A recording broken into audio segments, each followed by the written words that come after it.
Well, good morning. Welcome to the First Unitarian Church of Salt Lake City.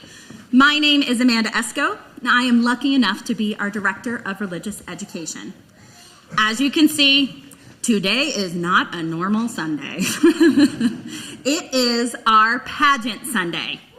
All will be explained as we go on, but trust me, you need everything that I gave you in your pew. Now, it is Christmas, so we have things happening, people. Just buckle up for this week, okay? So, first, Thursday, 6:30. We start at 6:30. We have solstice. We'll have our annual solstice celebration. It'll be inside, outside. There'll be drumming. There'll be wassail. There'll be meditation. There'll be storytelling. It's a fabulous event for everyone. So come join us. Celebrate the changing seasons. Christmas Eve, next Sunday, we have 3 shows for you, friends. We have 11 a.m., a Christmas carol sing-along. We're going to have coffee, snacks, be singing every Christmas carol you could possibly want that David has music for. And as you know, he has an extensive library. So come with requests. We're going to have a great time. So that'll be in the morning at 11 a.m. And then in the evening, we will have our annual candlelight Christmas Eve services at 5:30 and 7 p.m. So be prepared for those. Environmental Ministry this week at the 20th on Zoom at 7 p.m. We'll be hosting a discussion on an article called The Environmental Ethics of Mormon Belief by George Hadley. And there is a new Meditation for Life course starting up with Shirley Ray. It's going to be a 4-week course to introduce daily meditation practices. The sign-up is found in our Torch weekly newsletter, so you can find all of that there. Now, let's take a deep breath as we prepare to light our chalice. The theme for our 3rd week of Advent, and aptly for today, is joy. May the light of this chalice be a beacon of hope, guiding us through the holiday season with a sense of wonder and delight. In the spirit of joy, may we extend kindness, create memories, and spread the warmth of love to all those who we encounter.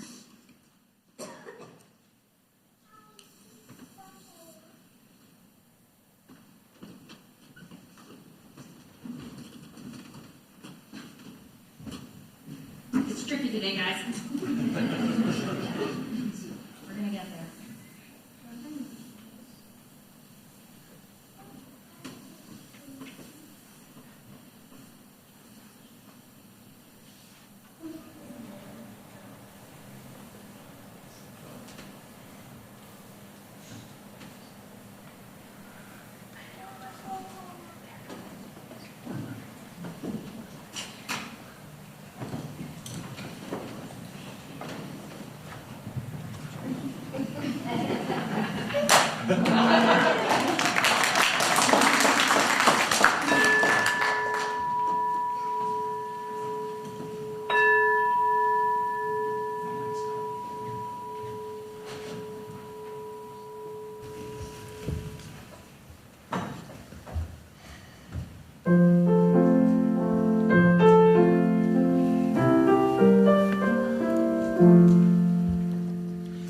Falling down, gently.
those of you unfamiliar with our pageant, let me explain a few things.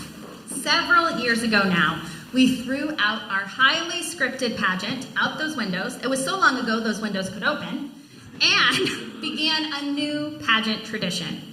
Instead of people signing up in advance and learning lines and spending hours in treacherous rehearsals, we have narrators, simple masks and hats, and a fun bag of trinkets and props which will help us tell our story today. Rocky Horror pageant style. But don't throw the coins. As our narrators read, parts will be announced, and if you have that mask or hat, then stand up if you are willing and able, right where you are. Put on the hat and mask and do your best impression of a sheep or Syrian bear. So peek in your bags now to see if you got a costume and what's in there. Each bag, most bags will have a specific part, like a donkey or an angel or a wise person. There are no speaking parts, but if you don't want to do that, speak now or forever hold your peace. Swap with the neighbor, but be quiet. As for the other things in your bag, listen carefully, and we will tell you when to pull out the different items. We are all part of the Christmas story this morning. Now, why do we celebrate Christmas? As Unitarian Universalists, most of us believe that Jesus was a human being, that he was an inspired spiritual teacher and compelling social revolutionary.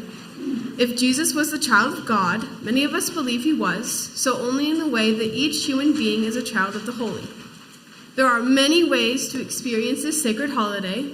For some of us, we do celebrate the story of the only Son of God come to save the world, and that belief is welcome here. For others, the culture in which we live tells a story over and over, and we gather to experience it once again. But it is not only Christian religions that need to tell the story over and over. We as Unitarian Universalist people of faith, we too need to tell this story over and over. Why? Because like all great religious myths that have been told through the ages, this day and this story hold essential spiritual truths. As Ernest H. Sommerfeld once wrote, we believe that some stories deserve to live forever because of what they tell us of ourselves and our world. The angels singing an anthem of peace and goodwill deserve to be heard forever because they are the angels in human hearts. The humble shepherds, who had ears to hear and hearts to receive a message of joy, deserve to live to the end of time. They remind us of our responsibility to make this world into a better place. The three wise persons, so faithfully seeking the way of the star, deserve to go and search again each year as long as the years shall be. For they are the story of our quest for what is best in ourselves and in each other and in our broken and beautiful world. This is a story we are going to tell once more. As we enter this story together, please stand and we will sing, O Come, Emmanuel. You will find copies of the words to all the songs we will sing today in your pageant bags. It's kind of hard to stand. Yeah.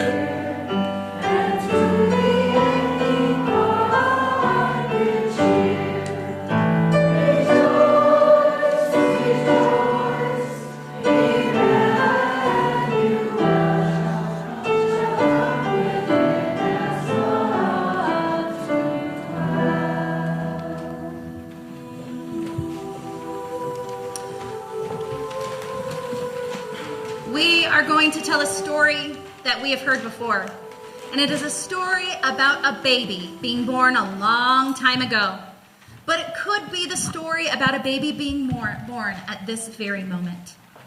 A long time ago, in a city far, far away from here, there lived an emperor named Caesar Augustus. They ruled over almost the entire world. One day, the emperor called together his advisors and said, Dear advisors, hello, vassals, subjects, welcome to my empire. My friends, what do emperors love more than anything? Power. Well, right, power.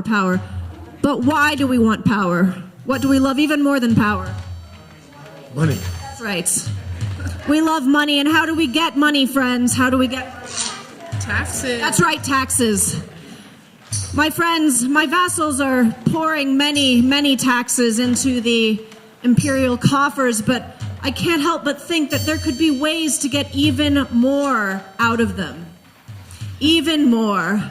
Fortunately, I'm brilliant, and I can come up with excellent schemes. My friends, let us hold a census. A census so that we may know every single individual who may pay us more taxes. And we should have everybody go back to the place they were born to register for the census. Now you may say, this doesn't make any sense because we do not have cars or trains. And it will take weeks in some cases for these people to travel home to where they were born. And all means of production would shut down for those weeks in my empire. And that would certainly not fulfill my purpose of lining the royal coffers. However, I am told by Jupiter that for narrative reasons, we need the parents of this one particular baby to be in Bethlehem for his birth, because he's supposed to remind the reader of King David, who came many, many generations before. So therefore, in order to line my royal coffers with taxes, we are going to send everybody back to the place where they were born, including specifically this one Jewish couple, Mary and Joseph, back to Bethlehem. But the important thing, my friends, is that each and every one of you pays your taxes. You're going to pay your taxes, aren't you? Yes. Excellent. I love you. I love you. You are my people. You are my people. You are my people as soon as you are of age to pay taxes. Until then, you belong to your parents. Thank you, everyone. I love you. Pay your taxes. Well, That's since right. Caesar Augustus is currently interrupting everyone's lives, this seems like the perfect opportunity to interrupt our story and take up this morning's offering. In your pageant bag, you'll find a gold coin to pay Caesar's taxes. Also, please put real coins and bills in our offering plate, as well as use the QR code located in the pews. Be sure to let a small friend near you participate in the offering by dropping that coin into the plate.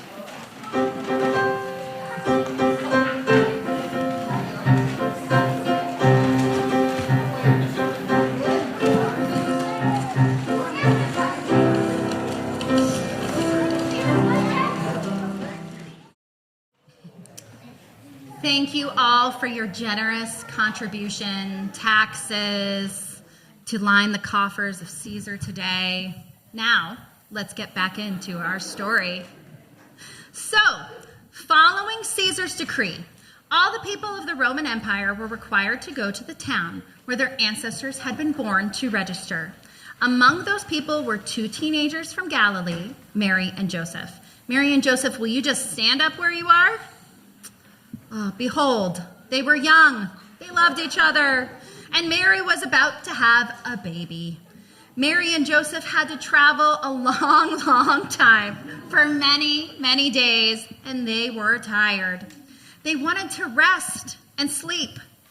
When they got to Bethlehem, they tried to find a room to rent for the night, but every place had a sign out front that said, no vacancy.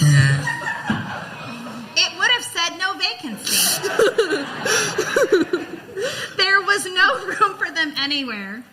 Everyone turned them away and said, you are not welcome here. Joseph was scared that they would not have a place to sleep.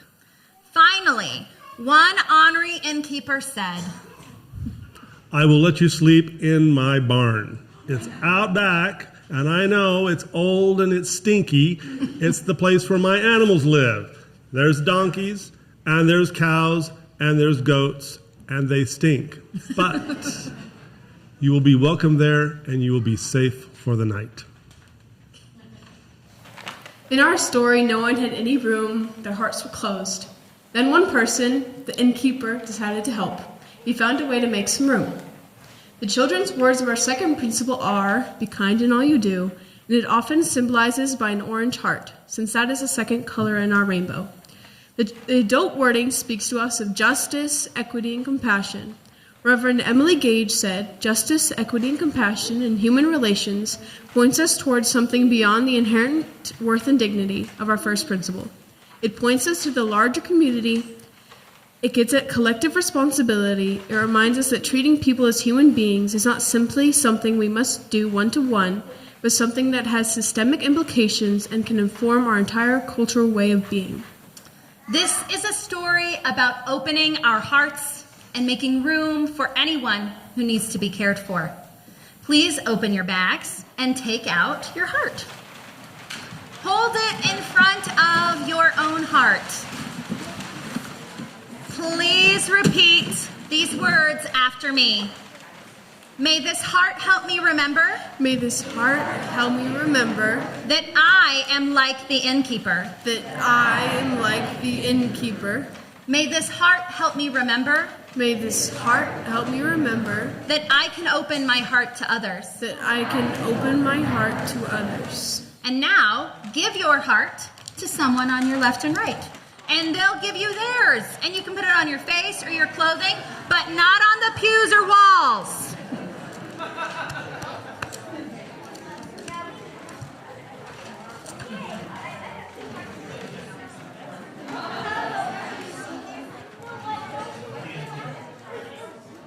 Okay. And so it was that while they were in this stable, Mary gave birth to her baby. She wrapped them in a clean cloth and laid them in the manger. Let's all welcome baby Jesus into the world by hearing our junior singers sing, "Let There Be Peace on Earth."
same country, there were shepherds living out in the fields, watching over their flock by night. Shepherds and animals, this is you. If you are a shepherd or an animal, stand on up. Their flock was made of sheep and cows and camels, and, well, you get the idea. It was a diverse crowd. The shepherds took care of them. They kept them together so that they didn't get lost. If one did wander away and get lost, a shepherd would always go and find them. It was very dark in the field and cold and sometimes very dangerous. Shepherds are people who care for other living things. In our story, the shepherds and their dogs care for the animals in the field. But each one of us is like a shepherd. We need to take great care of each smallest animal. We help each other and make sure everyone is taken care of and part of our loving community. We make sure that no one is ignored, and especially that no one is treated unfairly. We help keep each other and everyone safe and cared for. Now, find the hay in your pattern bag. Pass our hay towards the person closest in your middle aisle. When you've collected all the aisle's hay, bring it up here and put it in our manger.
the First Nowell.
Will help us feed and care for our animals. It will even help keep our new baby warm, because after all, kings and cows should be treated with the same kindness. Now in this story, in the same country where there were shepherds living out in the fields, behold, an angel stood before them, and the glory of the Spirit shone all around them. The angel said to them, "Do not be afraid, for behold, I bring good news of great joy for all people. For a baby is born in the city of Bethlehem, and this will be the sign to you. Not this sign, this sign. You will find an ordinary baby sleeping in a manger. They are poor and they have to sleep outside with the animals, but there is great love inside this baby, just as there is great love inside each of you. This baby will grow up and show us how to live in peace and love with one another. They will show us how we can each be saviors for this world. Hearing this news, the shepherds and the animals wanted to see this extraordinary baby, so they traveled to Bethlehem. And suddenly, the sky was filled with angels singing beautiful songs and saying, "Glory to God in the highest, and on earth, peace, goodwill among all people." If I can have my angels with the fancy halos stand up. Show off your fancy halos, friends. So fancy.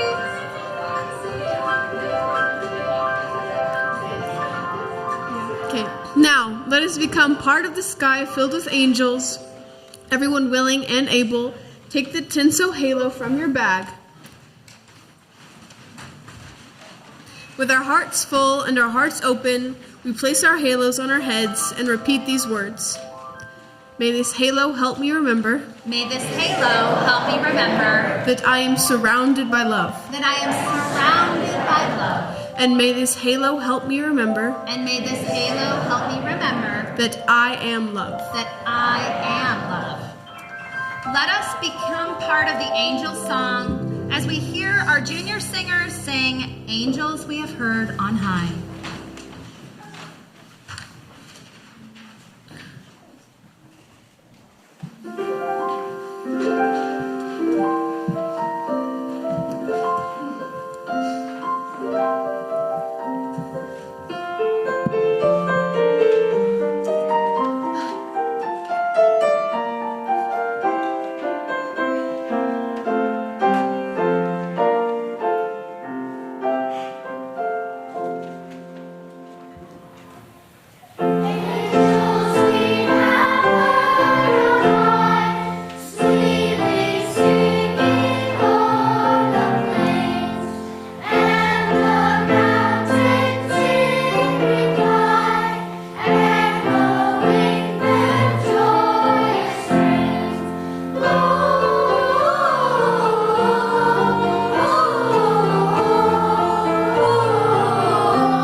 than on any other night.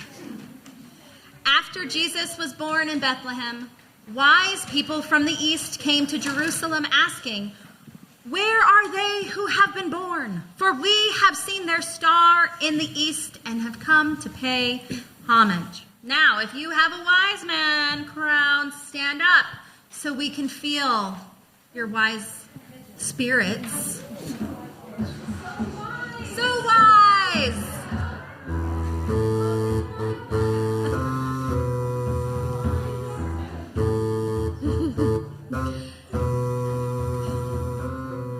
These wise people came from a faraway land, a land that was probably Iraq or Iran. They had seen a bright star in the sky and had followed it to the stable. We followed a star, they said, because we knew it would lead us to a place where all people would be treated kindly, no matter what land they came from, no matter what they believe, no matter what color their skin might be, no matter what religion they practice, no matter who they love, and no matter how they create a family. That kind of peace, those kind of people, are what we have come to find. Now, please hold the star from your bag in front of your heart. With your star where your thoughts and feelings meet, we repeat these words. May this star help me remember. May this star help me remember Of the brightness and wisdom. Of the brightness and wisdom. That is with me wherever I go. That is with me wherever I go. Now let us hold this star high in the sky as we stand and sing, O Little Town of Bethlehem.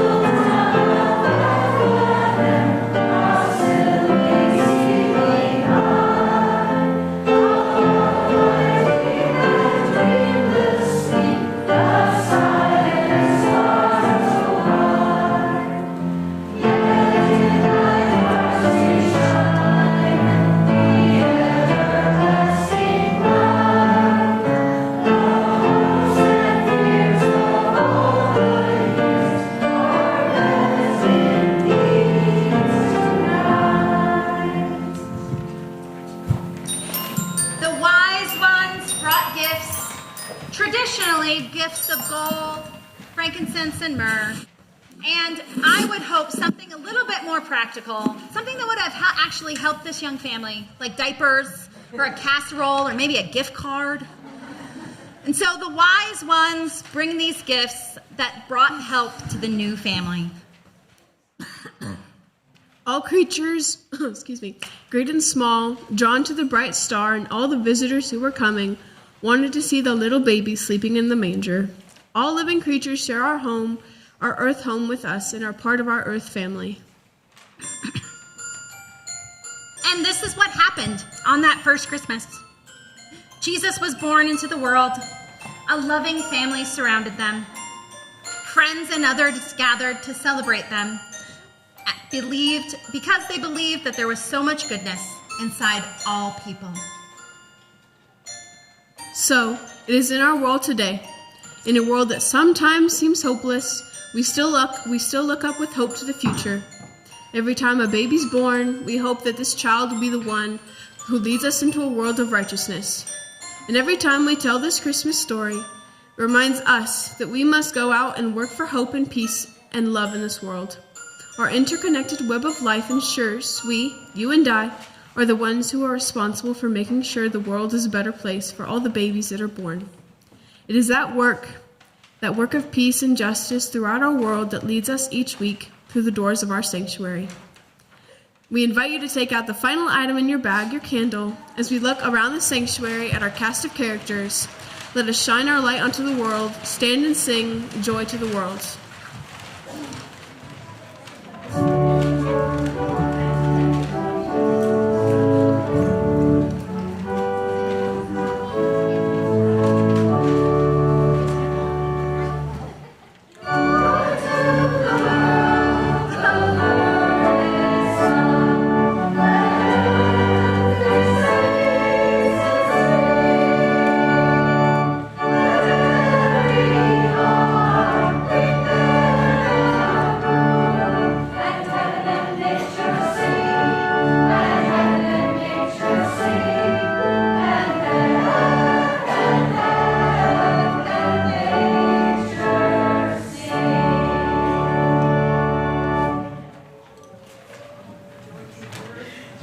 another.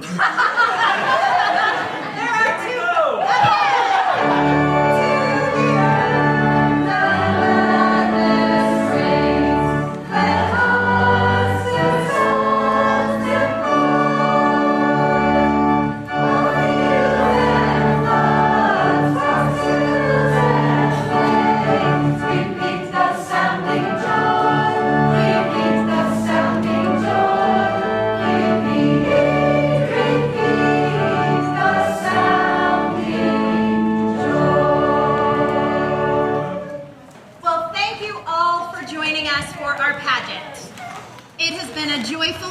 Indeed. If you can do me a solid and leave everything that was in your pageant bag back in the bag in your pew, that will monumentally help me. This is the perfect moment to say hello to your neighbor and then go to coffee.